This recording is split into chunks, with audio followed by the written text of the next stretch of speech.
also hold an executive position at Toyota South Africa. I'd like to welcome the panel this afternoon. We'll be joined shortly by Her Excellency MEC Nomsa Dube, MEC for Economic Development. She's on her way back from Ladysmith, and she will join in as soon as she arrives. My co-convener this afternoon is Gary Bell from Bell Equipment. He's also chair of the Trade and Investment Board Subcommittee. Neville Mikey, CEO of Trade and Investment, KZN. Shishlem Keys, acting head of department at Edtea, and Ayanda Ngadi, Group Executive Manager at Humulin. Welcome to all our participants this afternoon, and we hope that this session will be informative for you. I think if I look back, probably as recent as the last 3 to 4 months, is if anybody had asked me in February that I would be hosting a webinar live through the technology that we have available, I'd have said, no ways, it's not going to happen. I build cars. But here we find ourselves in some really challenging times. This afternoon, we want to try and keep our presentation as practical as possible and share with you some of the challenges we have, but hopefully coming out of this session, collaborate. I want to take you, before I give you the brief of the session, a little bit through the agenda. We were hoping the MEC would start, but she'll take over when she gets here. Gary Bell will give a presentation this afternoon on preparing a work environment and responding if an employee tests positive for COVID-19. Then Ayanda will present in terms of some best practice. There's a level 5 company at Humulin in Pietermaritzburg. Neville Mikey will share the TIKZN one-stop shop activities and support and interventions for companies. And then we'll have a questions and answer session where we can maybe respond to some of your questions. And then Shishlem Keys will give a vote of thanks and closure of the session. So you may be aware that through the MEC's Office of Economic Development, Tourism and Environmental Affairs, she's launched various work streams to look and see how we restart the economy. And the work stream that we're dealing with this afternoon is the industry development. For many of us, it was good news that tomorrow, under the new level 4, many of the businesses, services, and manufacturing sectors could go back. And this afternoon, we want to unpack a little bit about what that means from a practical point of view, share some best practice, and talk about some of the challenges that we face. I guess the conundrum that we're all faced with, and the real big challenge is, on the one hand, we really need to urgently and quickly promote economic activity, but at the same time, we need to minimize, if not eliminate, any future risk of infection. And somehow it's our role to try and find that balance. The things that I've shared over the last weeks with many of the colleagues that I'm interacting with, there's 3 things that we need to keep front of mind as we go through these uncharted waters. First of all, COVID-19 is nobody's fault, and we should stop trying to blame people and rather work together to find the solutions. Depending on the audience that I'm in, and today I'm unsure of the background of all of the audience, but we need to also be mindful. Many of us are in business and are not doctors, and we should try not to find the medical solutions, but rather focus on the practical solutions. And the third point, and probably for me the most important, that's why these sessions are so important and why the collaboration is so important. I don't think any of us have had any formal type of training of how to deal with pandemics and COVID-19. What I do know is if we collaborate quickly together and move quickly, we can get ahead of the curve together, we can flatten this, and we can get some normality back into society. So without further ado, I'm going to kick off.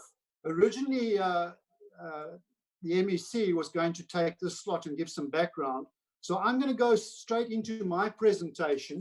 And then if you'll bear with me, when the MEC does arrive, we'll try and put it into that. So I wanted to give you some background in terms of this work stream, dealing with industry development, and what our thinking was and what the plans were. I've got Steve assisting me with the slides, and he'll, if you can excuse me, when I say Steve change the slide, Steve will change the slide.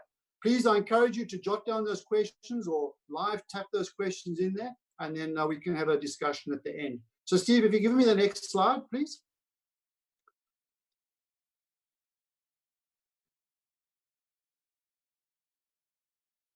Steve, can you?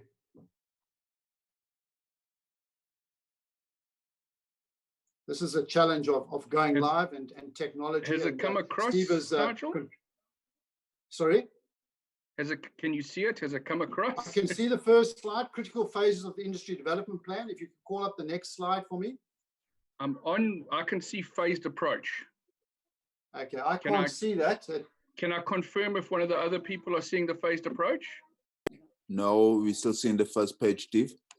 And you need to go to the screen show. You need to go to the screen show. Yeah, let's do it again. All right, guys. There we go. Yeah. That's it. Perfect. Thank you. I'm sure as we get into the meeting, we'll get a lot better.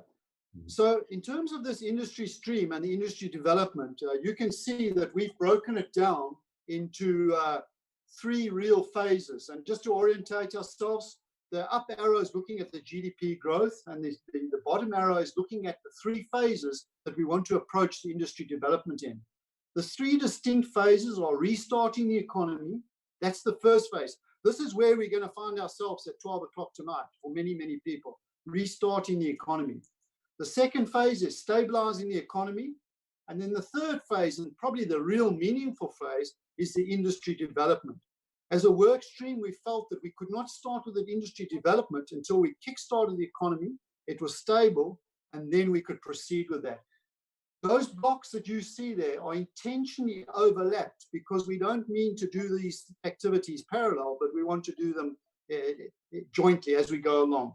Restarting the economy, realistically, as we move from stage 4 to 3 and to 2, we're probably looking at 1 to 3 months.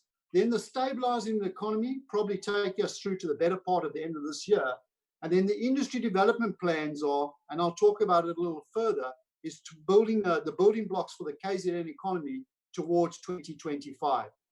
Thanks, Steve. If we can get the next slide. So phase one,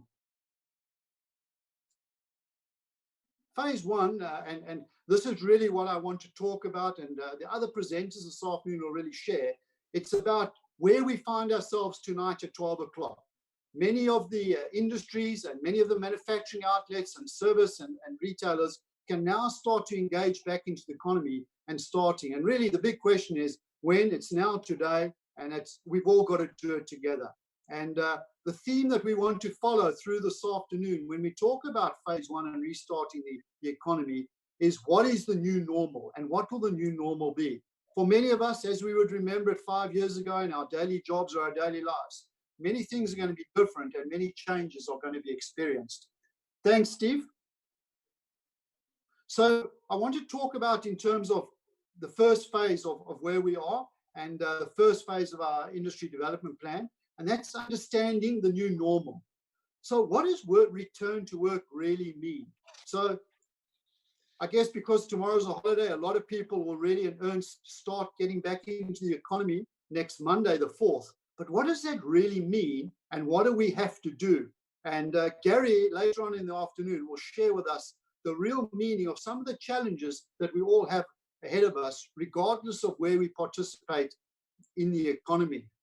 What we've done as a work stream, and we really want to encourage a lot of other people, practically, when they think about what does return to work mean and what does a new normal mean, try and imagine what the day in the life of work means for somebody that's working in the economy.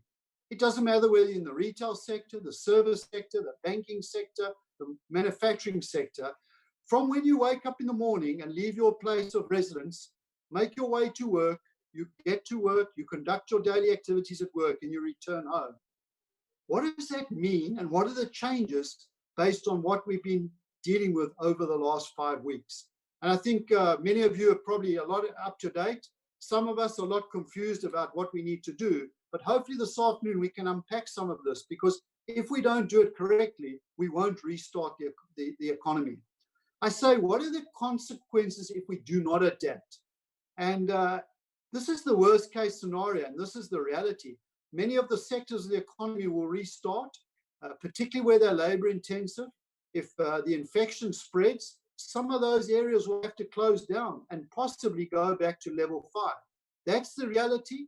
That's the worst case if we don't. And that means the economy will stall again. And this afternoon, through some of the presentations and sharing of best practice, we want to help you navigate through this to avoid the worst case and the consequences if we don't adapt. President Ramaphosa has made it very clear that if we don't see improvement, we could go back to level 5. And really, through our collaborations and effort together, we need to try and avoid this. Thanks, Steve. Under this restart the economy, we need to try and understand what we need to do quickly, and to coin a phrase, how do we pick that low-hanging fruit quickly? The first point I want to stress is we need to move quickly. These things will not wait. People will become affected, and the curve will change the other way, and we'll find ourselves going backward. So as I said, none of us have had any formal training in this, so we need to decide quickly. We won't always have the correct answers, and if we wait for the correct answers, it may take too long, so we need to move quickly. We need to collaborate. Again, a lot of us don't have a lot of information of what to do, so how can we share? Between public and private sectors, what can we do together to make sure that we're all moving in the right direction together, and that through sharing of best practice, we can move through this quickly? It's very, very important that we consider the entire value chain. It doesn't matter what level of business you're in, you need to look to the left of your value chain and to the right of your value chain to understand the impact. Because if the left is not complying or the right's not complying, you can either not make your product or deliver your service, or you cannot sell it on and pass it to the customer. So we need to think like that. And through the presentations this afternoon, we hope to guide you through this. One of the themes that we want to promote through the stream and through the collaboration is helping each other. And that's the collaboration that I talk about between the public and the private sector. At the end of phase 1, which I said is anywhere from midnight to night, thanks, Steve, next slide, over the next 3 months, we need to have the mindset, and we need to finish phase 1 of this industry development recovery process by doing it successfully, saying we're open, and giving the message that we're taking steps to keep people safe. And really the message after phase 1 of restarting the economy is building that foundation so that we can move on to the next step of the economy, which is stabilizing the economy over the next 3 to 6 months. Thanks, Steve. So looking at the second phase, and we call this our road to recovery. Some of the key activities that we need to do, and I want to stress, as I said earlier, we mustn't wait until we've restarted the economy. We can do these things in tandem and in parallel. We need to identify within our province what are our priority sectors and what are the priority value chains. Already we have a lot of good work on that. We need to confirm if that activity is right, the direction is right, and we need to identify what those priority sectors are. The second, and probably for me the most important, is we need to retain the current investment base. There's a lot of multinationals invested in our province, and we need to give them confidence that the province has a stabilization plan to retain the investment. Before we start talking about new investment, we need to retain the investment base in the province through the confidence that we give as business and as the public sector to say that the province is open for business and cope with this COVID-19 in our province, and we can return back to normal. We need to look at sectorial development plans, including investment and localization, and we need to agree on the support initiatives. And we'll be speaking about that a little bit later this afternoon. Thanks, Steve. The next steps in terms of the road to recovery is we need to, as I said, identify the priority sectors and the value chains. But most importantly, as a stream and as a development group, we need to identify what is KZN's competitive advantage. Why should people be in KZN to do business, regardless of it is? What does KZN have to offer, and why be here? And already a lot of good work on that. We now need to advertise this. We need to talk about why KZN is the place to be. Most importantly, we need to develop what we want to talk about called a Provincial Public-Private Partnership Growth Initiative, PPGI, by sector. So each of the sector streams in the province, we will develop an action plan that will take us towards 2025. Thank you, Steve. The third phase and this is what I'm saying, would probably in earnest start later this year, but developing over the next 36 months towards 2025. And this is the real purpose of this stream, is developing the industry economic plan going forward. We need to fast track the catalytic projects in the priority sectors. We need to make sure that there is total inclusion in the entire value chain through our SMME sectors, through growth and development. And we need to develop a 3-year roadmap towards 2025. Thank you, Steve. What we want to present to you over the coming months as a industry development work stream is targeted deliverable KPIs by sector. If we execute these plans over the next 3 years, what will the GDP contribution by those sectors to the province and to the national GDP be? What will the job creation be by sector? What will the export revenue by sector be? What will the foreign investment be? And what will the SMME ownership be in the value chain? What is critical for this work stream and this industry development group is the 3 phases. We want to kickstart the economy starting at midnight tonight by introducing the level 4 people back into the sector and making sure that they are sustainable. We then want to make a sustainable 3 to 6 month plan so that business are surviving, we're creating a job creation again, and then we want to roll out later this year our long-term development, industry development plan towards growing the GDP, the job creation, export revenue, foreign investment, and the inclusion of all in the value chain in the province, by sector, by designated area. That is the focus that we want to do. Today's focus is the real short term. It's from midnight to night, kickstarting that economy. Next slide, Steve. So the message I want to leave you with at this point in time is our mindset must be, as we go about developing this industry and restarting the industry, is buy local, we need to spend it here, we need to keep it here, and we need to stay local. So I want to leave it there with my presentation. I just want to check to see if we have the MEC with us at this stage. I'm just checking. No, the MEC is still not in attendance. So I'm going to ask now that we hand over to Gary Bell, and Gary will take you through some of the initiatives that we are talking about in terms of getting ready from midnight to night to get back into the economy and kickstarting that economy. Gary, thank you very much. Good, thank you, Nigel. Let me just get the screen up.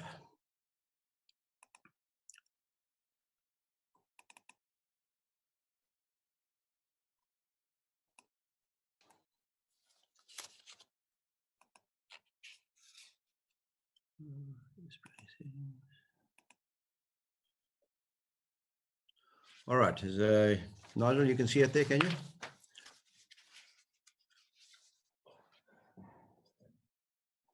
Yes, Gary, all good. Thank you very much. Okay, great.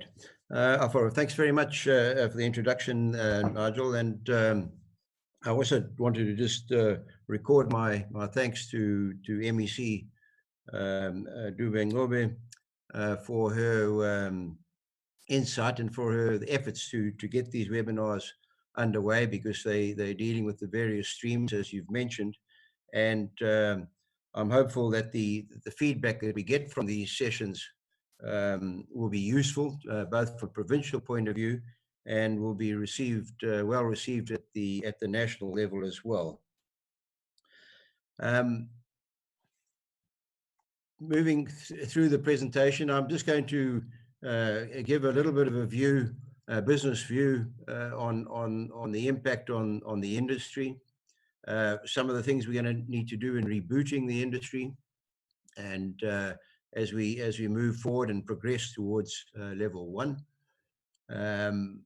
Touch on some of the, I'm not going to spend too much time on the risk adjusted strategy for level 4. I think it's been fairly well circulated both in the press and through from the various departments that are involved.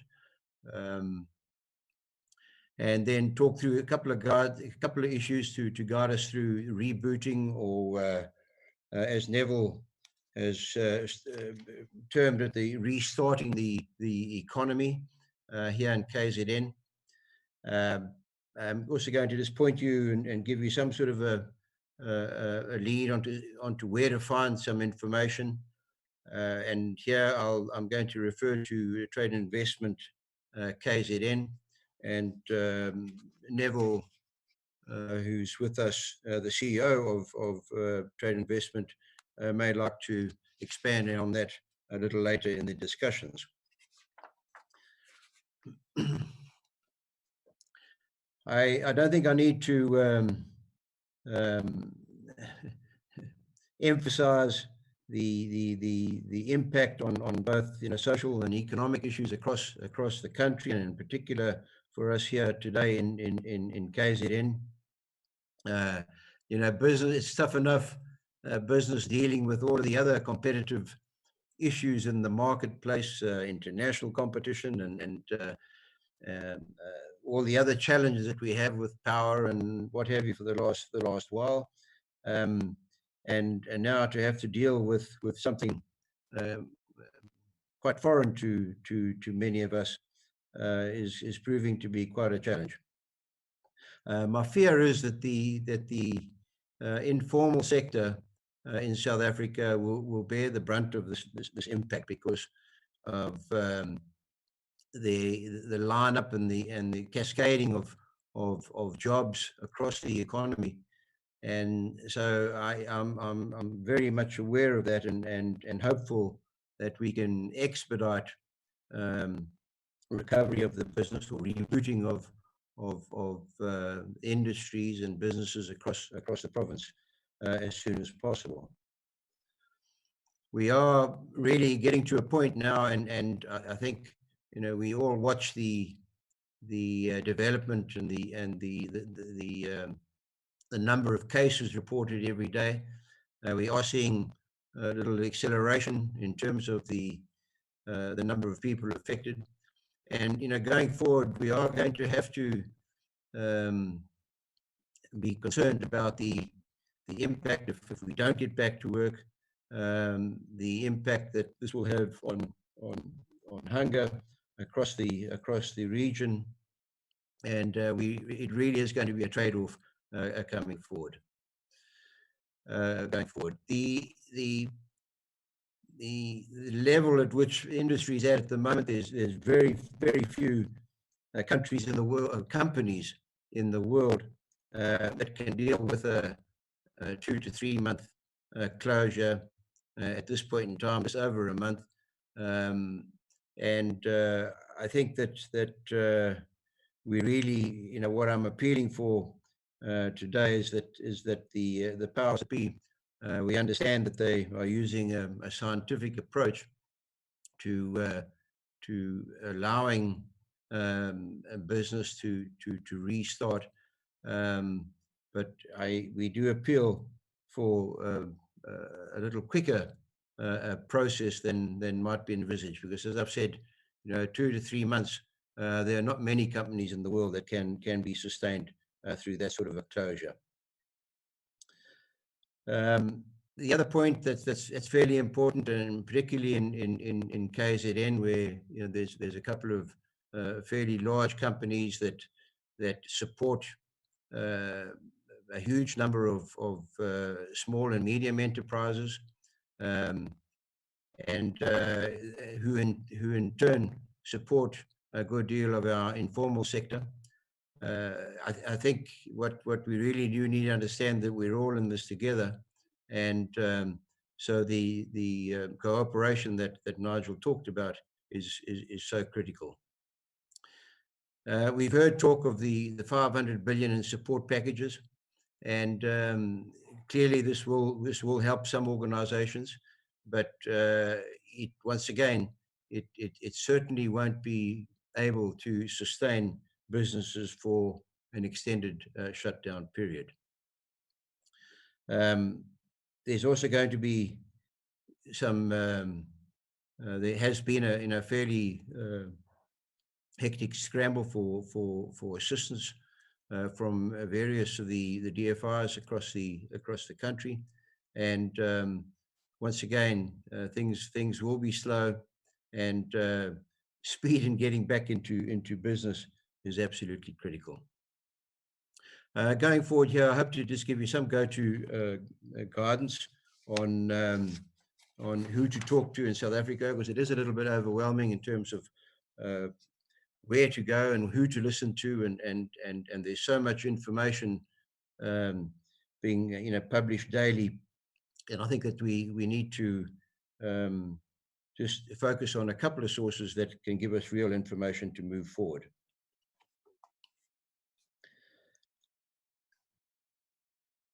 Okay, for us, some of the key aspects of rebooting or getting back to business is the safety of our people, of our workers, of our staff across the country. And funnily enough, there's quite a lot more detail was published yesterday, and I haven't had opportunity to pop it into the presentation. But yesterday there was a requirement published in the Government Gazette, number 43258, and it really just refers to a COVID-ready workplace plan. And I think most organizations that hope to get going or start up on Monday or tomorrow, if they're able to work on the weekend, will need to have a comprehensive COVID-ready workplace plan in place, and the details of which were published yesterday in the Government Gazette. Just moving on, there's many other countries have already started this process of rebooting their economies and getting people back to work, and there's quite a lot been written about it, as I guess many of us will have quite different circumstances in our businesses, and there's clearly a lot of models that we could adopt to use to make sure that we take the opportunity and get best advantage from the startup. Just some of the areas that are not going to move as quickly as our sectors and manufacturing and industry. I think we've touched on it. Foreign investment. Most of the international funders and investors are really going to be preoccupied with dealing with domestic issues wherever they are, and so we don't expect that there'll be much activity in this area. Likewise, tourism with the restrictions on travel. This will take some time to reboot, but clearly across the manufacturing and the industrial sector, we can move as quickly as the conditions allow. In terms of, I guess it's controlled today at national level. In terms of how quick we can move to level 1, but here again, speed is required to minimize the catastrophe that's unfolding across South Africa. We've just touched on the risk adjusted strategy for economic activity in the country under the level 4 conditions. Once again, I'm not going to go through the detail of this. It has been pretty well defined, and we'll just move forward to the whole the sort of global picture for South Africa on what activities can be restarted, and really just focus on the manufacturing and industrial sector that affects this particular work stream today. There's, I think, what's quite is going to be a fairly big challenge for many of the businesses across KZN.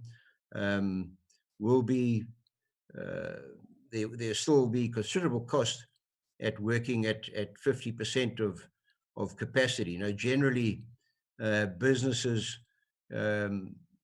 are seldom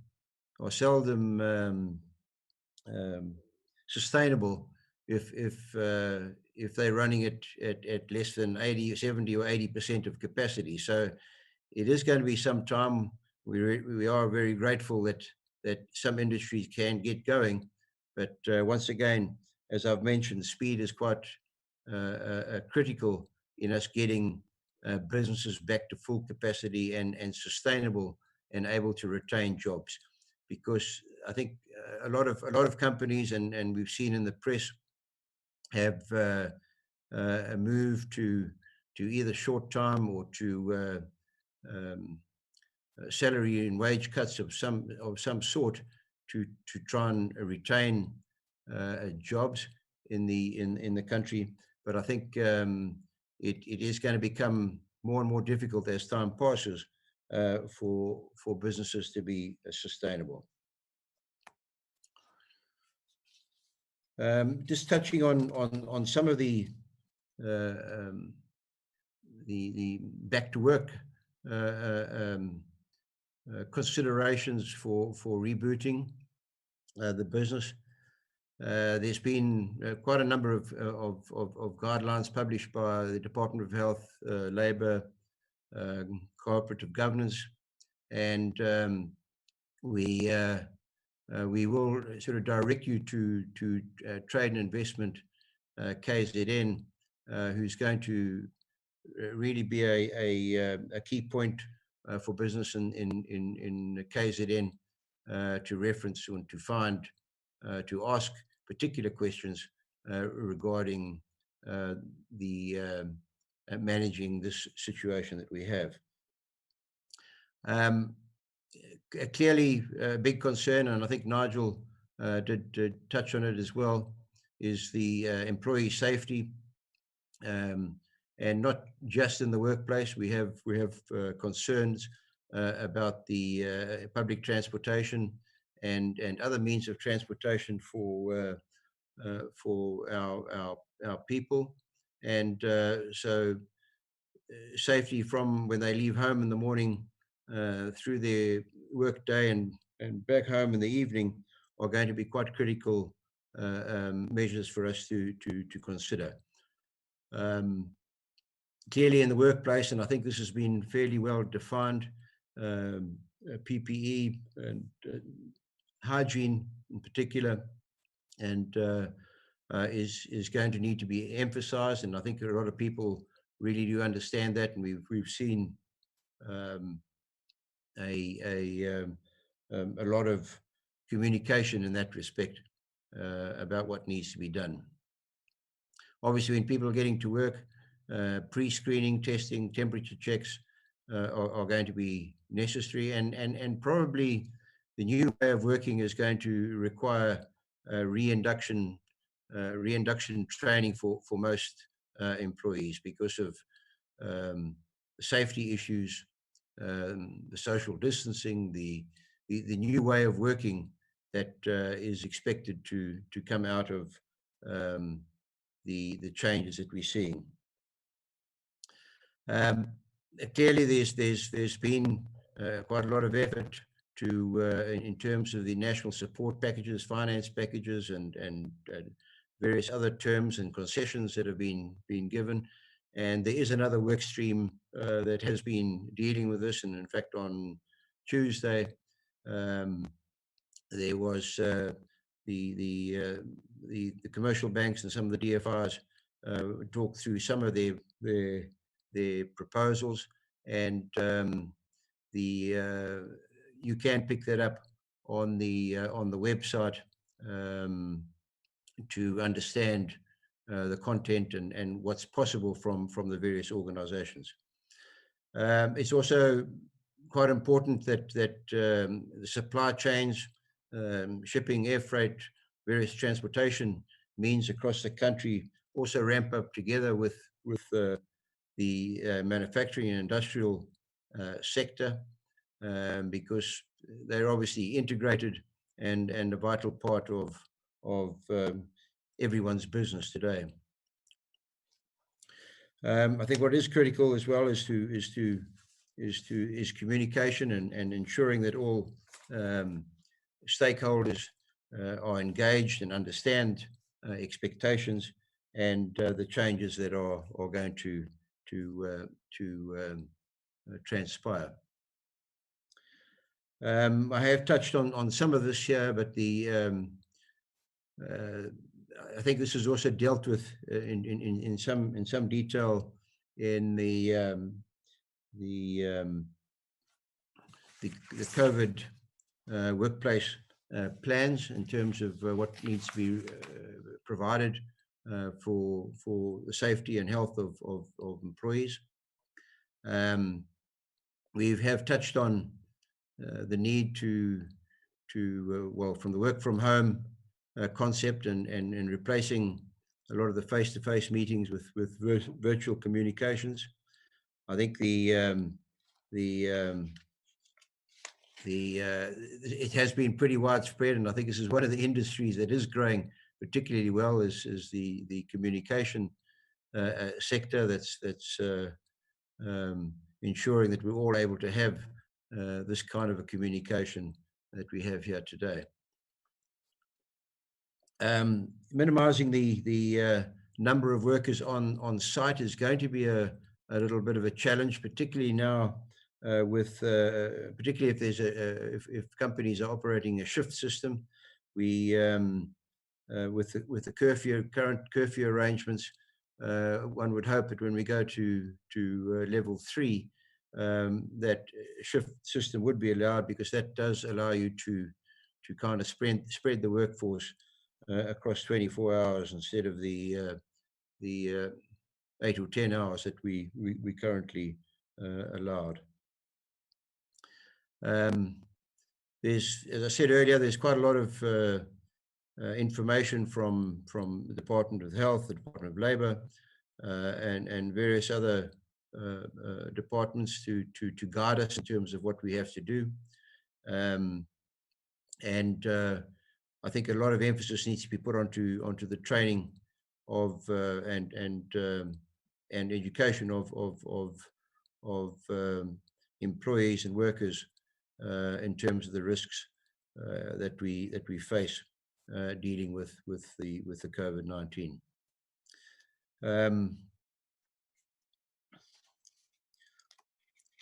Moving forward, I did mention the one-stop shop and the use of Trade and Investment KwaZulu-Natal as a go-to site for many of our requirements in terms of doing what we can and can't do, any assistance that you require.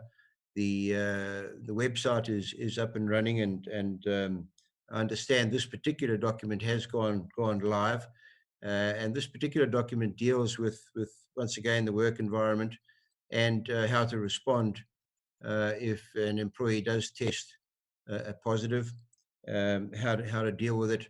And you'll find in this document, you'll also find, if you go to the website, you will also find a lot of the links which will take you to the latest information from the Department of Health, Labour, and Cooperative Governance. So I would recommend that if you're not familiar with it, that you do make some effort to understand what assistance you could tap into here.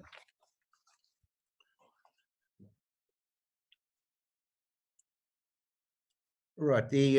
So yeah, I think the new normal for us is going to be quite different going forward.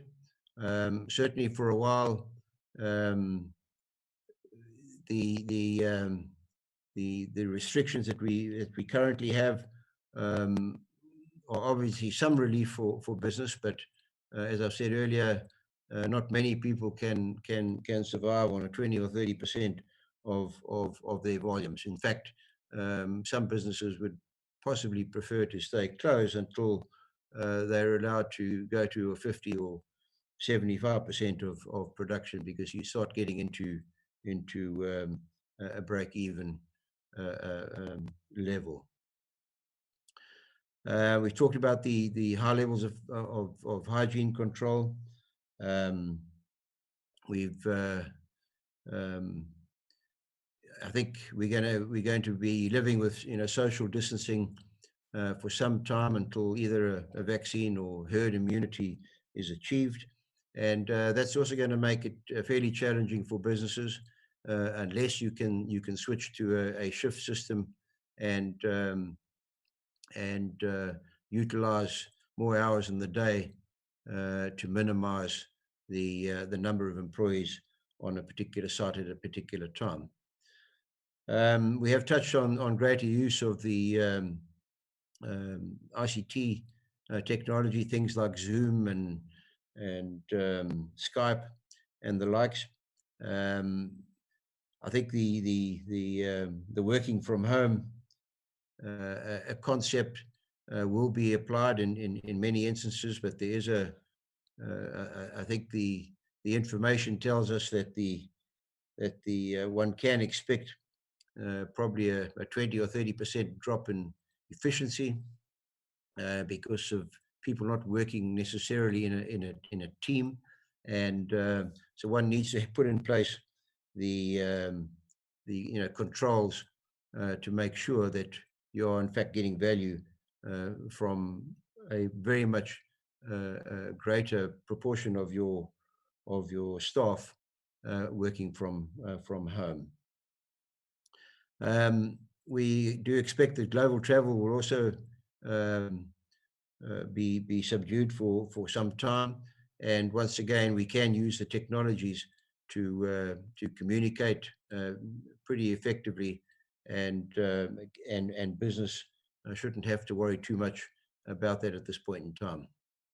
I think going forward, we do need to, every one of us needs to understand the changes about us, and in particular, each and every one of our customer expectations would have changed as well. And just a word of warning, if you don't recognize them, or if you don't understand your customer expectations, your competitor probably will. And I think, whether it's a local competitor or an international competitor, we best be talking and understanding how to strategize and how to plan the business going forward. I thank you for the opportunity to talk through some of the challenges that we face, and thank you once again for your participation here today. Thanks, Gary. Much appreciated. Yeah, I think we're all starting to understand that it's going to be a new way of working quite shortly, and quite different. I think over the last weeks, many of us have probably heard that the virus doesn't move.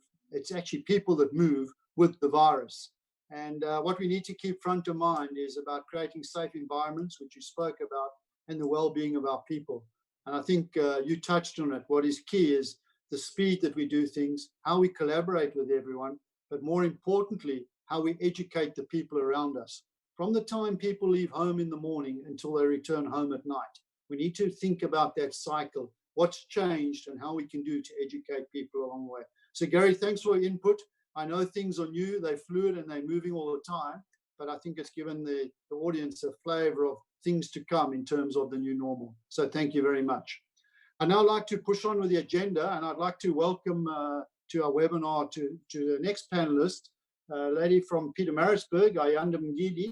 She's comes out of Hulamin, and she'll share with us a case study of a level 5 company that has been working during the level 5 lockdown level. So Ayanda, I'll hand over to you, and thank you. I just encourage the participants to use the live question and facility that you have, and we'll either try and answer them through the time of the presentations or at the Q&A session. So Ayanda, thank you very much. Welcome and good afternoon. Nigel, thank you. Thank you, Gary. Thank you, colleagues. It's a true privilege for Hulamin to be associated with this session. I think maybe let me just go over who Hulamin is, and not just assume that everybody who's dialed in know who we are. So we are a semi-fabricator of aluminium. We are based in Pietermaritzburg. We're an employer of 2,000 people. Our our factory is just outside Imbali, the township, and we've been around for 80 years, 80, and we produce 65% of the product goes internationally, so we are very big exporters, and then 35% of the product is local. We do export into the African continent as well. Our key products go into the automotive sector, aviation, as well as packaging. We are known for foil and foil products, and we also are known for all the products that go into the automotive sector and aviation as well. I think popular clients would be clients like Tesla and Boeing, etc.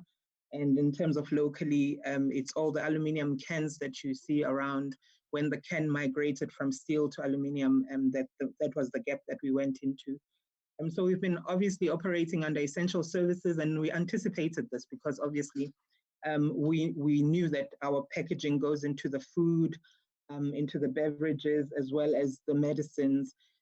Our foil steel also goes inside, like the milk carts, and so we knew that we were supposed to prepare that for ourselves. So obviously during the lockdown, or even prior to the lockdown, we had started thinking about ways and means of reacting to what will be demanded of us operating during that period.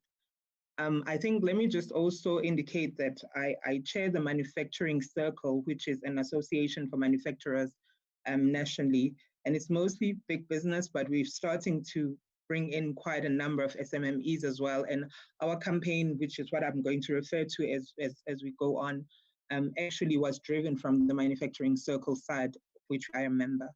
So lockdown happened, and we had to obviously send employees home, and we had to wait for a confirmation of our role. And then of course our role became what we anticipated, and it brought quite a drastic change to how we were used to doing business. And it meant that we had to really wrestle with what health and wellness meant for the organization. I mean, manufacturers are very well known for keeping a very strict record around health, safety, and hygiene anyways. But what this virus has brought is a need to really relook at trying to ensure that each individual employee is accounted for, and that comes at a cost. So you can imagine there were major debates amongst us as leaders of the organization about whether we needed to go for full testing. And I know that it's been widely discouraged to test employees with no symptoms. But I will tell you now that it literally has been our saving grace. So the Department of Health is proposing and has confirmed this many times, because from the manufacturing side, I've had to go and present not only to the TI industry, but also Department of Health, as well as to the labor movement, NUMSA, which is prevalent in our area. And overall, we've just been told that testing of employees without symptoms is not really advisable, because, you know, what exactly are you looking for? So when we had to line up all the things that we needed to look at, it started with points of access. So historically, we've always used biometrics, also for time and attendance, but also just for basic access. Among the first things that had to go, biometrics had to be disabled, because you couldn't control, you know, that whole fingerprint touching and cleaning it at the same time. That was one. Secondly, we had to also think about the whole issue of social distancing and how that is going to be implemented. It was easy to do because to run the portion of the business that deals with packaging, we needed about a good quarter of the workforce. And it meant in a big plant, we could easily space everybody out, and it was easy to actually manage that. In terms of transportation, we have members of our workforce that do not have own transport. And what that meant is that we also needed to make a financial decision of what do we do to get those employees safely into our premises, because it's not enough that we took a decision to test our employees at a cost of 850 rands per employee, meaning the DNA test, not that quick test, the DNA test where you swab and you send it to the lab and you get it back after 48 hours. We also took a decision that for those employees that do not have own transport, we will negotiate with the local taxi industry, and we will have our own fleet internally. And the reason for that is because we wanted to keep the fleet clean, to wash it down at every shift change, and to make sure that there's absolutely zero touching between shifts as shifts changed. And that is a second cost that we added. The third one was we have a very long history of having a very strong, robust wellness program as an organization. I think we did HIV programs before they were fashionable to do in organizations. So we have a very good sense of the underlying illnesses that our employees have. And because we have that intel, it was very easy for us to, because as I'm sure you've heard, the issue of underlying issues like HIV, diabetes, high blood pressure, etc., does influence in weakening the immune system, and therefore it makes it difficult for some of the workers to actually cope appropriately. So because we have all of this information, we made sure that we use it to inform how we put together our teams and how we structure our shifts. I mean, we work on a 4-shift system. So it was important for us to make sure that some of these workers are not put at the forefront of this pandemic, and we try and preserve them and save them. The whole time, the biggest challenge, obviously, was to make sure that everybody still remains paid and is attending to all the things that need to be attended. I said earlier, this has been our saving grace because we, over the 3-week period, we tested 1,449 workers. We got results for 1,337 workers.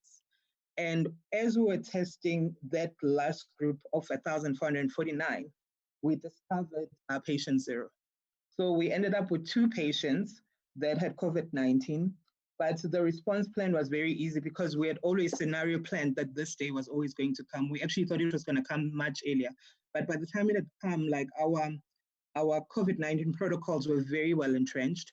Secondly, our plans and responses were quite sorted out. They'd been presented everywhere to the labor movement, to the health department.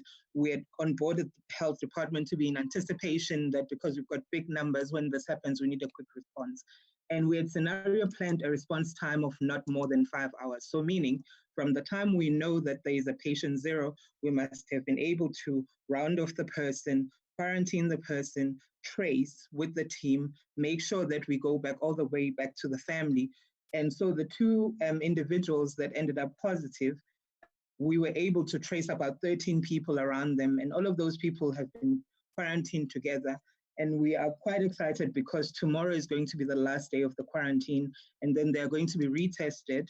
And if they come out negative, they're going to be reintegrated just in time for us to go into starting the bigger production of the level 4 stage early next week. So the reason why I was saying earlier, it is truly important to test is because both of these patients were asymptomatic, showing fever. I mean, we do the thermal testing. They didn't have a temperature. They were not coughing. To this day, they have no temperature. They're not coughing.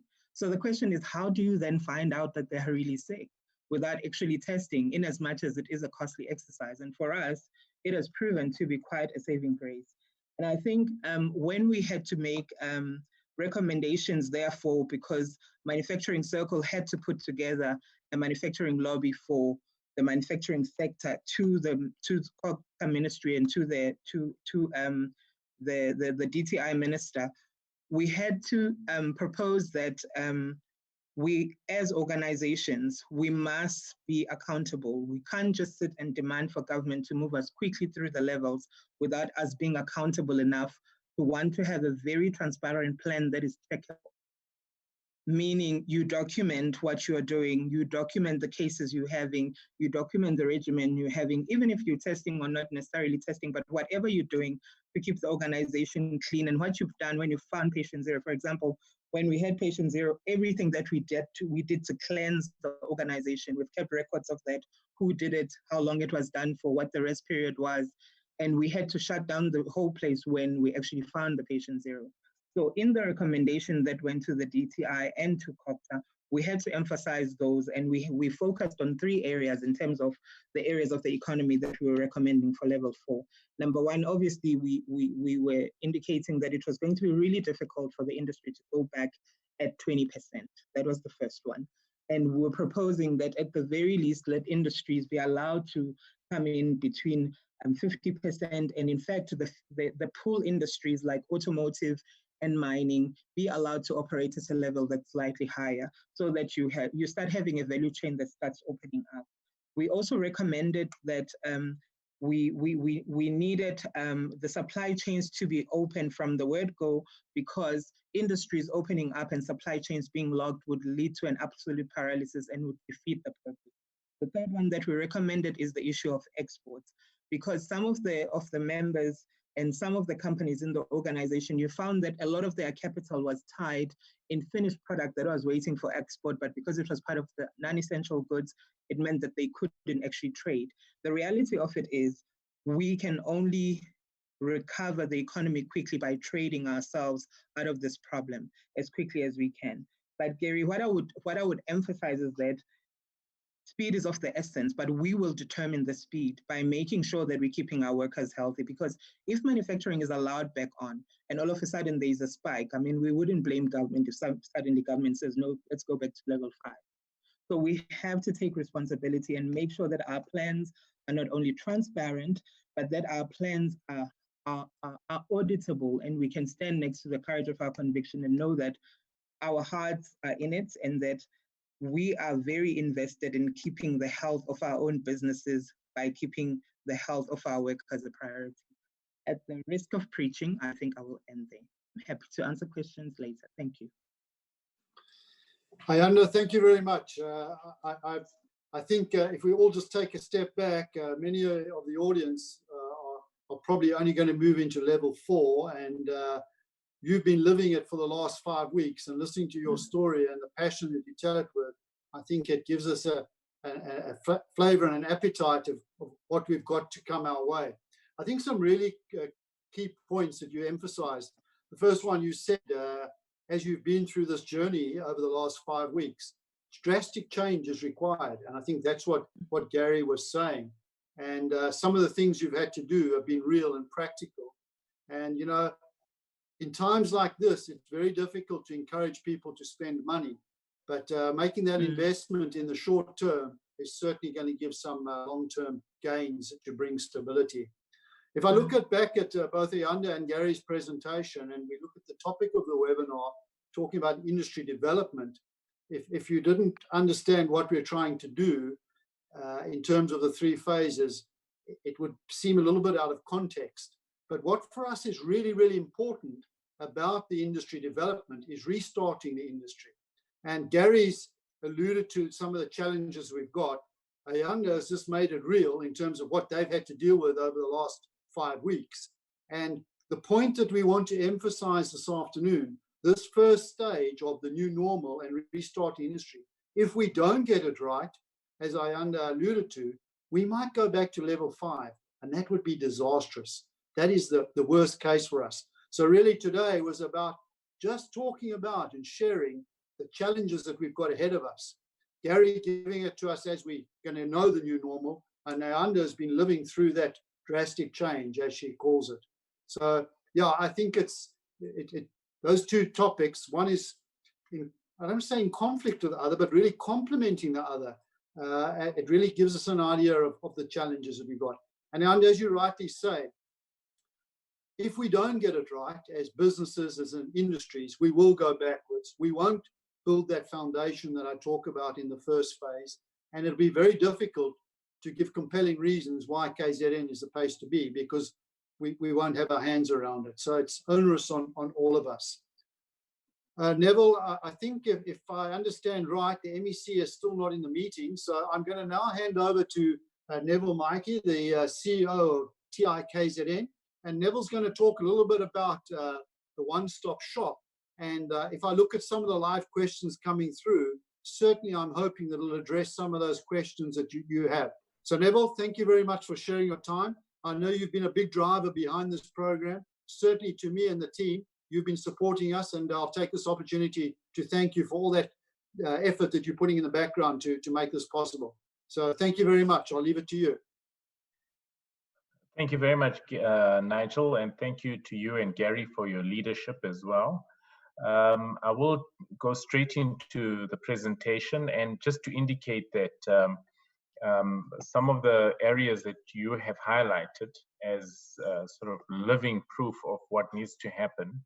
You know, we've gone through it in terms of trying to advise our clients so that there is an element of preparedness. But most importantly is that, you know, for us as officials, it becomes very difficult when a company is, you know, shut down, etc., by the authorities. When we come in to try and assist, and we find that, you know, a company has not taken the extra steps, then it makes it very difficult for us to then be able to assist. We've also had instances where some companies have simply said, no, but in the UK, this is what they're doing. In the US, this is what we're doing. And I keep reminding companies that please stop comparing us to the UK and to the US, because their challenges are different to ours. And their implementation plans are different to ours. So it's important that when you take precautionary steps and you implement these changes in your organizations, please follow the law in South Africa. Don't tell us about the UK, the US. Those are their plans in their countries. They work for them there, but they will not work for South Africa. There could be some learnings from that, but that's fine. So that's quite important. And I think Ayanda has been spot on in terms of what Hulamin has done and those proactive steps. Just quickly, in terms of trade and investment KwaZulu-Natal, we are a company set up under the TIKZN Act 5 of 2010. And our mandate really is to identify, develop, market, and promote investment opportunities from the province. Basically, where we are working with foreign investors coming to locate in our region, assisting them through the regulatory environment and ensuring that they land their investments within KwaZulu-Natal. The second component of the work that we do is related to exports. Here we're looking at KZN produced products to encourage these products or encourage the producers of these products to take them into the global scene, into the global international market. And where we find that our producers of product are not ready to export these products, we then train them, we take them through export readiness training so that they then become qualified as exporters. And when they register to become exporters and they go into market, we then complete the value chain by taking them to market. So in essence, we're established by the Department of Economic Development, Tourism and Environmental Affairs as a Section 3C public entity.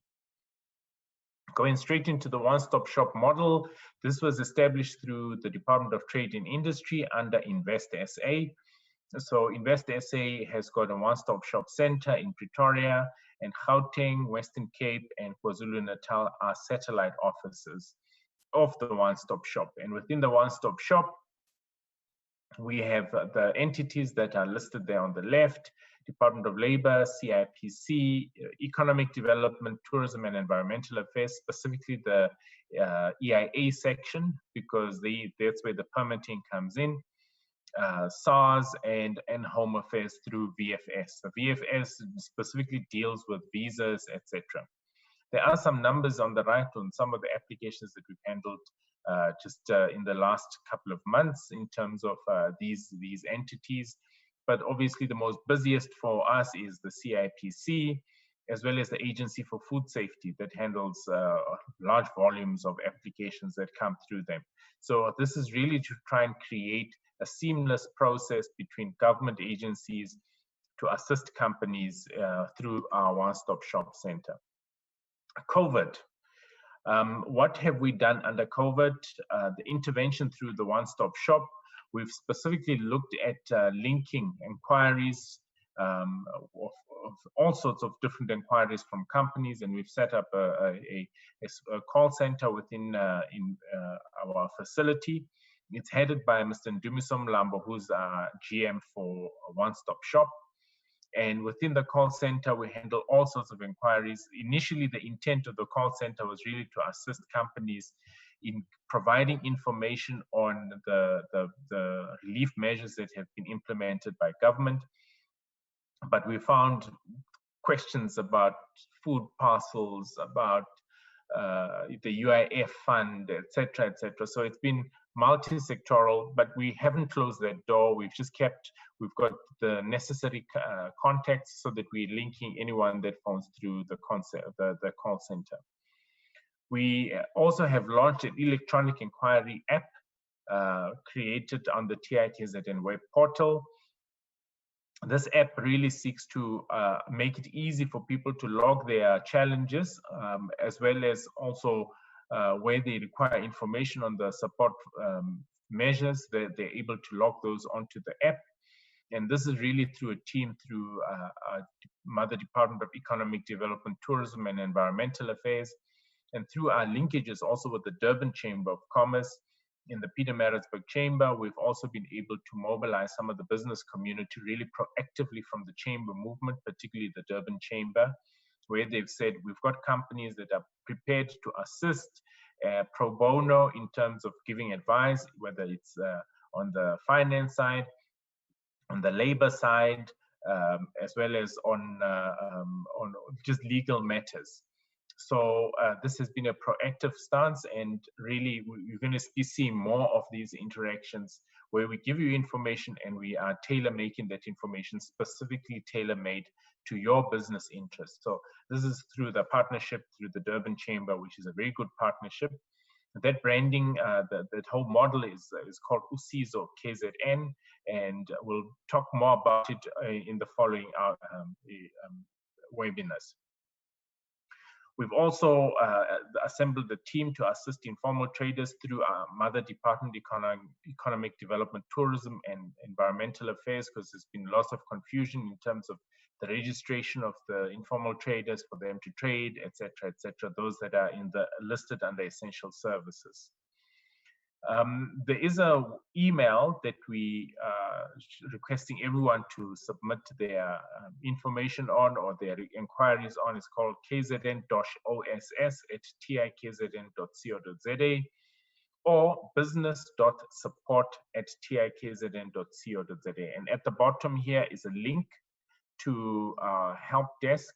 So that is the address, the URL address that everyone must just click on, and then it'll automatically take you to our support desk. This is how our support desk looks when you click on it.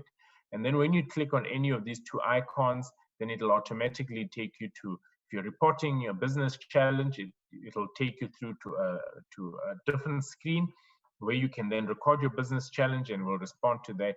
Where you're requiring information on the business support measures, you click on this section on the right, you click on it, then you'll be able to fill out a form, and then it comes to us, and then we respond to that. Just an indication of the nature of inquiries that we've received. The majority really have been on informal trade certification and certification of products, PPE products. Companies wanting to supply government, where do they get certification for that, etc., etc. So a lot of advice has been coming related to that, followed quite closely by police operations. And I shouldn't have said police, I should actually say authorities, because it's a team effort. It's not just police, it's the Department of Labor, our department, other regulatory authorities on the enforcement side, either closing down operations that are non-compliant or stopping goods on the road that are non-compliant. So some of the companies that have certificates issued by CIPC, where the authorities have either questioned the validity of those certificates, then those inquiries would come to us, and then we'll work closely with the team from CIPC in responding to those. Essential services, compliance certificates, registration for being under essential services, as well as goods stopped at roadblocks. So these are the sort of broad range of inquiries that we have received. Particularly on the business support measures, obviously permitting on the informal sector, but most importantly on the business support funds, because a lot of companies are feeling the pinch. There is no capital and they need to support funding mechanisms and instruments. And then we then followed very closely by SMEs that are wanting to apply for working capital and basically cash in the business. Other inquiries accessing UIF and just general business finance inquiries that we receive through the one-stop shop. Just in summary, really, We've done a summary of the Business Support Fund measures, which are posted on the Department of Economic Development, Tourism and Environmental Affairs website, which is really a summary of all the Business Support Fund measures. Just in conclusion, these are the contact details for our facility, and our GM's contact details is direct phone number as well as cell number, where you can get in contact with him if you're requiring any further assistance from our side. And yeah, so it's just the last point from my side is simply to request all companies to make sure that, based on the advice that you've received from Mr. Gary Bell and from the facilitator, Mr. Ward, and hearing a true case in point from what Ayanda was presenting now from Hulamin, we really would encourage all companies to take proactive steps. There are regulations that were published yesterday. Please read them and understand them. You don't need a lawyer to come and tell you what those regulations are saying. Just read them. They're simple. You get to clearly understand the directives that we've received. Over and above that, we also have, through the guidance of the convener and the co-convener, produced just a brief guide for all businesses, which we are currently updating, obviously as a result of the new information that has come through yesterday, just so that we can share that with you. So if you'll give us time, in about a day, we'll be able to share that information with you. Thank you, and that brings me to the end of my presentation. Neville, thank you very much. Very informative, and some important information that you shared there, particularly the contact points. I think you started off your presentation with a word that we all dread, and it's you used the word shutdown, lockdown, same thing. But that's really what we've been talking about, the reality of if we don't comply, regardless of the sector we're in, there's that real risk of being shut down by the authorities. And as KZN, we need to avoid that, because today's discussion has been about kickstarting the economy. I think Neville and his team at TIKZN have done some really good work in a really short space of time. And there was a lot of information shared with particular contact points in that. But I really encourage you that if you have a question or you're unsure of something, the phone app that they've done, the mobile app that they've developed to get hold of them is really neat, it's really quick, and it's really effective. And if the answers are not there, it'll steer you in the right direction. So Neville, to you and your team at TIKZN, well done, great job in difficult times, and we really appreciate that. Thank you very much. So moving on with the agenda, my information is that the MEC is still on the road. I just wanted to check. They've just had a note come through. She's on the road back to Durban, not sure if she's going to join us. So we'll assume the worst, that she's not going to join us, and we'll go into the Q&A session. So I've got this fancy screen that comes up to us and the panelists that gives us all the questions that you've put on here. There's some really long questions, and some of them I'll try and answer, but I strongly encourage the panel that's sitting behind me and next to me and beside me, albeit remotely, please help me out with this. So the first one is, and bear with me while I read through it, unlocking the entire value chain is in an orderly and well-managed manner is critical. We believe it's imperative for certain sectors of the economy to be opened in conjunction with one another. And I think that's what Ayanda touched on as well. It's no use having one section of the supply chain working, the other not. The company in question supplies finished goods to more than 150 retailers and sold in more than 3,000 sales points. In addition, the customers supplied 124 local suppliers, which makes up 50% of the direct material spend. Many of these SME suppliers are solely reliant on supplying us to keep in the business, and more than 50% of their volume. So quite frankly, we feel that some of the local suppliers may not be able to start up again, which may force us to look at imports. So from a supply chain to manufacturing to warehouse to distribution to sales locally and international is critical. We humbly appeal to government for flexibility to consider companies-based risk assessment to unlock more relaxation. So I think it's really a real question.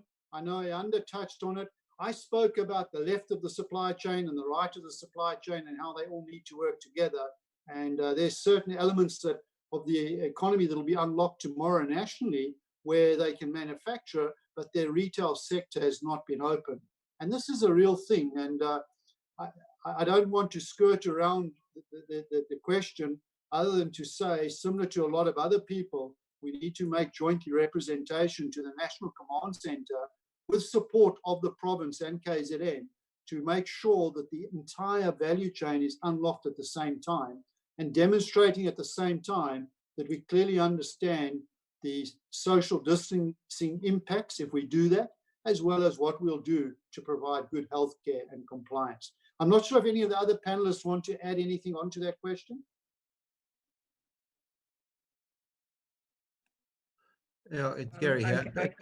Yeah, perhaps Neville could explain the role that TRKZN could provide here in unlocking some of these issues, because it's absolutely we're all so dependent on one another, and for part of the supply chain not to be working, it surely is going to impact on every business.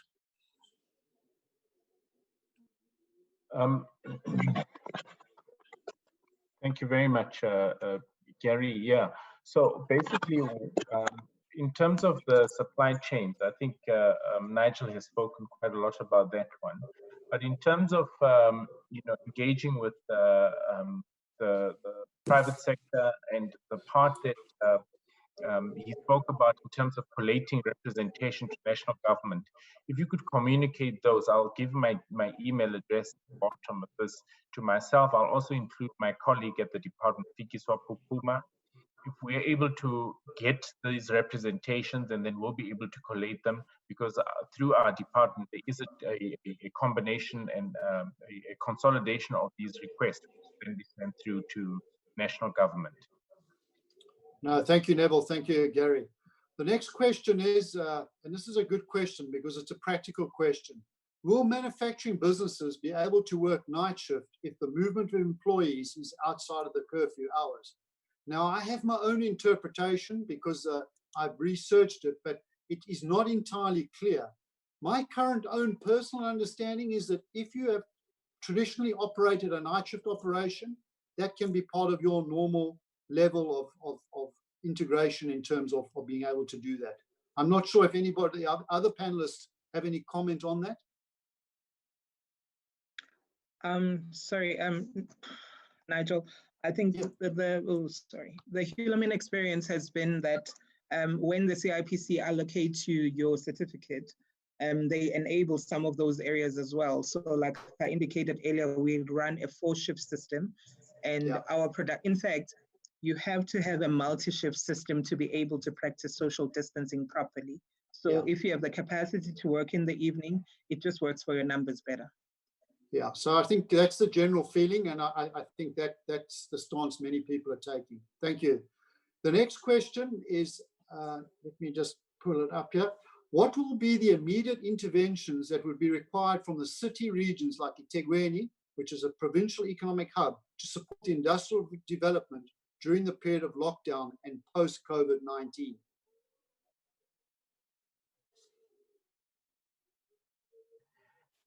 Gary, sorry, Nigel, if I can come in here. The eThekwini municipality through Invest Durban have been part of some of the work streams, and there is a proactive stance. Yesterday there was a discussion between some of the chamber movement and some of the big businesses together with provincial government, the Premier, MEC, and the Mayor of eThekwini, where there is a clear, distinctive response in terms of lockdown. In terms of how they can offer support, I know that there has been a number of initiatives. I can't detail them now, but I know through Mr. Philip Sitole that they have presented to their respective structures in order to have relief measures for companies, either rates holiday or a rates plan, etc., etc. We can also give the details of Russell Curtis at the end of the session. Thank you, Neville. I'll move on to the next one because now the questions are coming through and I'm mindful of everybody's time, so we'll get through as many of them as we can. The person that's done this has said this is rather a request than a question. So I'll read it out and then we can note it. It says, for implementation of the one-shop-stop concept at district level for efficiencies across KZN in terms of ease of doing business, and they list other regions like Mandla, Meko, Ugugi Development Agency. So I think that's noted, and it's how to now get it down into the districts and how we can support the districts. Neville, I guess that's the beauty of the app as well, that you can be anywhere in the province and you can access the one-stop-stop. Yeah, I would like to most certainly have a discussion with the head of the district development agency, because that's the intention. And through our general manager of the one-stop shop, we will be rolling out satellite operations as directed by the Premier and our MEC. So it's one of the areas definitely we'll be following up on, so that we try and ease the business environment. Thank you. No, that's great. Thank you, Neville. Ayanda, this one is for you. I know you can help us with this one. The question is, how often is proactive testing required? So we've done it once so far. And because we did the DNA test, we did it once. But then after we discovered our first case, or the first two cases, because we discovered that them at the same time, we have had just a precaution to retest some of the areas that we had already tested. So we've retested about, I think it was 210 employees, just because they were in that vicinity, and tested the families as well and all the people that were linked directly to those people. But essentially, you would need to do it once. I think we truly are unfortunately at the mercy of the goodwill of the people that we are working with, because after a person has got a negative result, your hope is that they're going to keep themselves safe. Yeah, no, good. Ayanda, thank you very much. It's a very costly exercise, yeah. Yeah, we understand that. Next question is, with the challenge of COVID-19, there are jobs that will be shed. In your own view, what are the opportunities for new industry developments that government could focus on in order to create jobs? And I think that question is on everybody's mind. Some of the presenters have spoken about it, and I think we're all mindful. Sadly, there's going to be some casualties out of this event that we've been through, particularly some of the smaller businesses and some of the larger businesses. This work stream is focusing on industry development, and that's why we felt it necessary to break it down into the three streams: restarting, stabilizing, and then growing the industry. And I know certainly if the MEC was here, she would be answering this question, because as a MEC's guidance and as a team, we're very passionate about the promoting local, staying local, buying local, and localization. And certainly our third phase of our industry development that we want to share with you in the coming months is all around spending local, buying local, and staying local. That's what it needs to be about. Catalytic projects, satellite projects that will bring localization, we drive economy. In KZN, tourism is a big part of our contributor to the GDP. Realistically, and this is the severity of the situation, it's unlikely that we're going to see any international tourists visiting our province probably for the remainder of this year. Now, it pains me to say that, but that is the reality of it. So how do we, as local people, spend the money in KZN and try and stimulate the tourist industry by ourselves? And that is something that we're working on. But it's a real challenge. But we've got to have this Ubuntu mindset and this unity that we're going to spend local, we're going to stay local, and we're going to buy local. That's really what I want to say there. The next question, and I'll just go through it very quickly because I think Ayanda's already asked, but it's about how often and in terms of the voluntary or not voluntary, but the pre-testing of that. And I think Ayanda's already touched on that. Thank you.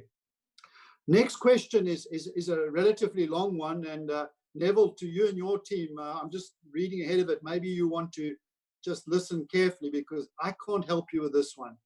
He says, hi, TI KZN. Do you intervene in projects with international funding? In the film industry, we have an investor for international viable film with a significant budget. This funder is committing a significant amount of money in the film and sales company on board, estimating revenues of over 2 million. And they're coming with a minimum guarantee. We tried KZN Film Commission and they declined without giving us a reason. Neville, I know that's quite a detailed and complex question, and it may be worth taking this offline and connecting. The sender has left the name of their company there, which you can see, and I'm sure you might want to pick it up separately.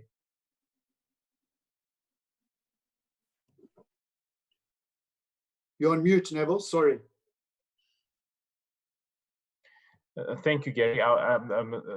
Nigel, I'll definitely respond to it. Thank you.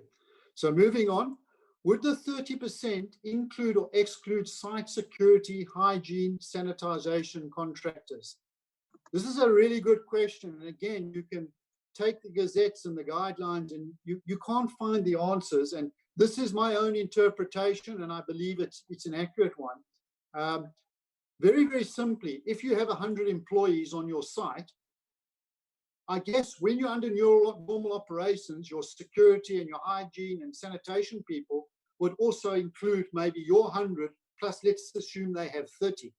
Under the 30%, you would be allowed to bring in 30 people, and they would allow to bring 10 people in. You need to not take it as a globular figure, their portion and your portion, and bring it down together. I think that's the best and safest way to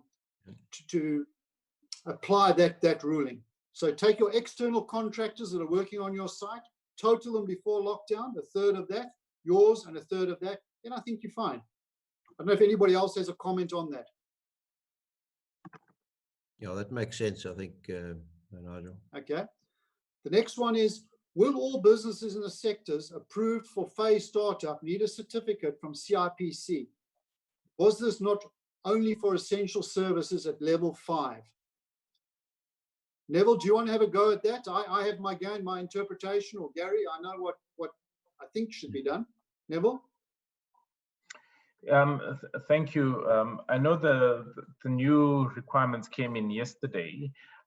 This was one that I have actually asked for further clarity from the DTI. So I don't have a 100% answer in respect to this. So I wouldn't want to comment yet, but please, Nigel, if you could respond. Yeah, so only talking with my Toyota cap on, I know we are currently this afternoon busy trying to apply for a new CIPC certificate, which then we would give a copy to all of our people to allow them to move around in level 4 if they were stopped by authorities. We're also taking guidance from the National Command Center to find out, and we've suggested easier ways of how to do this. But yeah, it is not clear, and the person that has put this through, please, if you feel free to contact me outside this, if I have any update, I can communicate it to you. Ayanda, the next question is addressed to you, so that saves me for the moment, and I'll just take you through it. It says, I may have heard you incorrectly, but at one stage you mentioned that testing was not necessary if employees didn't show symptoms, but later, some testing a huge number of employees, testing a huge number of employees. What would you suggest as best practice as we go back to work? To test first and then resume, or to resume as long as employees don't show symptoms? And what about asymptomatic employees? For us, we took a decision quite early on to test because we just felt like the risk was too high to not test. We understood what the medical professionals were saying, and I know you made this point earlier, Nigel. It's very difficult because we're not doctors. But at the end of the day, for us, it was, you know, if everybody is asymptomatic, meaning we all look the same, you don't cough, you have no temperature, meaning the thermal scanning cannot really give you good results, then it felt like there was no other choice. So as a result, our final stance now is that to enter into our premises, you must have a negative test result. So you don't come in because you tested, you come in because you received your results already. I can't be prescriptive for other companies. Like I said, the test is anywhere between 700 and 850 a pop per individual that's being tested. And so to spend money, to make money is going to prove challenging because a lot of businesses are already under pressure. So I think it's an individual decision, but the idea of not testing without symptoms is advice from the Department of Health. And I understand where they are coming from, but for you, I'm just saying we wouldn't have found our 2 individuals who tested positive if we had not tested. Thank you, Ayanda. Thank you. The next question, and it says the Durban Chamber has an MOU with TIKZN and Invest Durban, as well as the South African Supply Diversity Council. Can the South African Supply Diversity Council be included as part of the teams of you and the stakeholders on localization as an internationally linked non-profit? And I think just to answer it briefly, there's no reason why not. And I think we just need to engage one another on a more formal basis, and we can take that forward. I think it makes practical sense. The next question, many companies have paid the TERS 38% portion to keep employees with cash, as requested by the minister. These refunds back to companies is very poor, if nil at this point. Is there any guidance or assistance to get this fixed, as cash is now very short? I think a very real and a very pertinent question. I'm not in a position to answer that. I'm not sure if any of Neville, one of your team that's supporting you, is in a position to answer that. Nigel, yeah, no, I would have to get more details so that we are able to then respond to client. I'll just respond to him now and just give him my details so that he can then just contact me with the details. Okay, perfect. No, thank you very much. So that brings us to the end in terms of the questions that were put to us, and I thank you for all the participants. We got through about 18, 19 questions, so I really appreciate that. I have one last role this afternoon, and that's to hand over to Sihle Keys, who will do the vote of thanks and the closing of the session. Before I hand over to Sihle, I just want to thank you for your participation. Thank you for your questions. And really, I just want to encourage everybody to think about the 3 phases that we've spoken about: the restart, the stabilization, and then the industry development plans. I encourage everybody to collaborate with each other, share best practice. I think we all learned so much from Ayanda's reality of what they've been through in the last months, and it gives us a flavor for what we've got to leave. And then lastly, just encourage you to buy local, stay local, and keep local. So from my side, thank you for allowing me to host this session. I hope there was some benefit to you.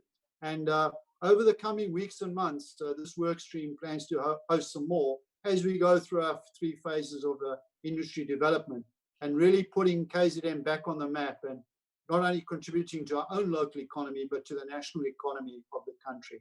So thank you very much. Sihle, I'll hand over to you now to do the closing, and thanks. Thank you from my side. Thank you, Nigel, for the opportunity. I think from the session today, what is emerging very clearly is that there is a lot of uncertainty, anxiety, and confusion, which I think is to be expected looking at the trying times that we find ourselves in. Also, I think what is emerging very clearly from all the panelists and the presentations and the questions that have been posed is that there are opportunities that are presented by this crisis that we are facing. Opportunities especially to localize our economy, opportunities in the 4th industrial revolution, the ICT, the SMME development, and also the informal economy. And also, I think it's very clear from the presentations that we really need to be looking at cutting down the red tape in order to support industrial development. Most scholars will say, obviously, that true entrepreneurs and leaders, they emerge and thrive during the time of crisis. And I think we are beginning to see that from examples that we've got here today. Also, I think we need to start really thinking that this is going to become our new normal.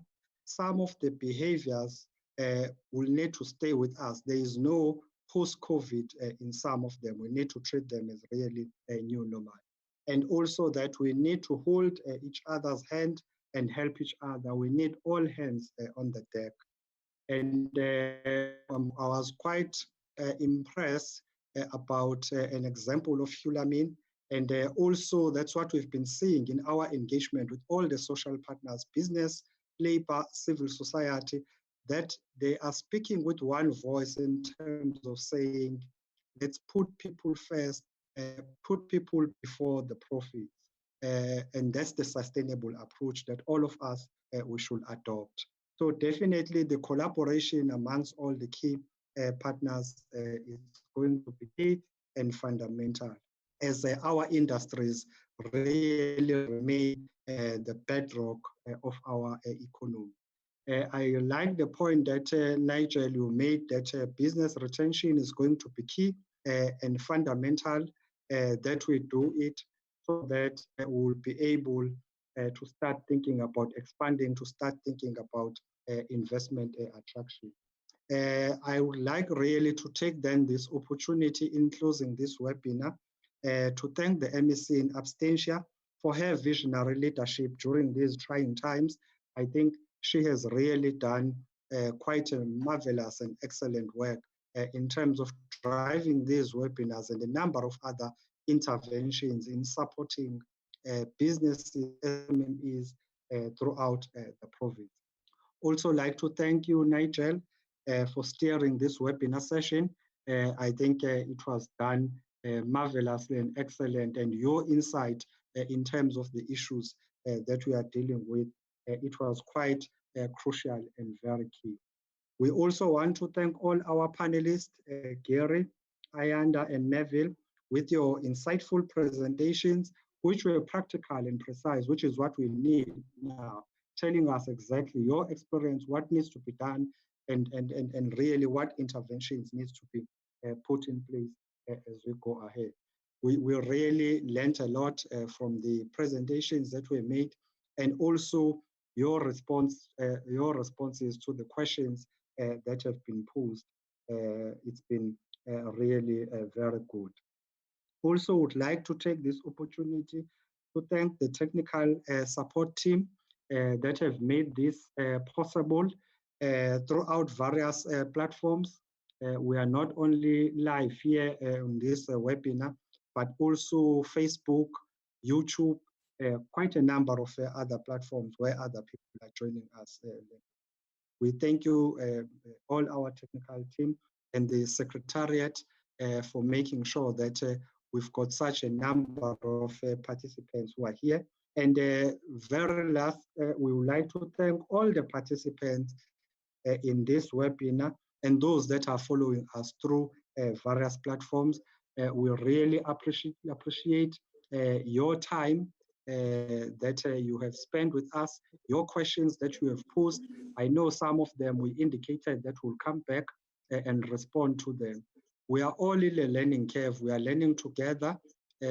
Not everyone at this stage has got all the answers, but we are trying our level best to really respond to these issues. With those words, I would like to thank you very much. Thank you, Sishle. Thank you, everybody. Thank you very much. Thank you. Thank you.